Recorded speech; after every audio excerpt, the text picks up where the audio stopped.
ፍላጎቱ ምንድነው? ግርግር በመፍጠር ይሄ የሚጠቀማቸውን ስድ የሆኑ ቃላቶች በማውጣት ልጁ ተበሳጭቶ ስሜታዊ ሆኖ እንዲወጣ ነበር የፈለገው። ልጁ ኢማኑ ትግስቱ ይወልደዋል እኮ በቃ በፈለገው መንገድ። አሁን እንግሊዘኛ ትችላለህ አትችልም ይባላል። እንግሊዘኛ እኮ እውቀት አይደለም ቋንቋ እኮ ነው ብራዘር። ቋንቋ እኮ ትለምደዋለህ ትረሳዋለህ። እኔ አሁን አፋረኛ እናገር ነበረ፣ እሰማለሁ፣ አዳምጣለሁ፣ እናገራለሁ። እዚህ ስመጣ ወደ አዲስ አበባ ስመጣ መነጋገር ማውራት ስለማልችል ማውራው ሰው ስለሌለ እየጠፋ ይመጣል። አሁን ደግሞ ማውራት ሲጀምሩ ይጀምራል። በቃ ምንም ነገር እኮ የለውም። እንግሊዘኛ እኮ እውቀት አይደለም። ኤቢሲዲ ማለት እኮ ሃው እንደማለት ነው። የተለየ አዋቂ ሆነህ ራስን ለማስቆጠር የመጡበትን ርዕስ የልጁ ትግስት ግን አይገርምም? ወደ ዋና ነገር ግባ።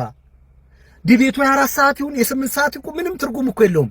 ዝም በል ጣልቃ ትግባ ምናምን አቅም የለህም። የሆነ የፈጠረው ግርግር በሙሉ ሁሱ ግግም ላኢላሃ ኢላላህ። እኔ ከእንደዚህ አይነት አጋንንት ጋር 1 ደቂቃ አላወራም። አጋንንቱን የማስወጣበት ሌላ የራሴ ኃይልና አቅም አለኝ። እሱ ነው የምጠቀመው እኔ። ልጁ ግን ይሄ እስልምና የሚለውን ነገር ሶብር፣ ትግስት፣ ትህትና፣ በቅንነት ሰዎችን ለማስረዳት የሚደረግን ጥረት ያሳየ ጀግና ወንድም ነው እንጂ ትቀልዳለህ እንዴ?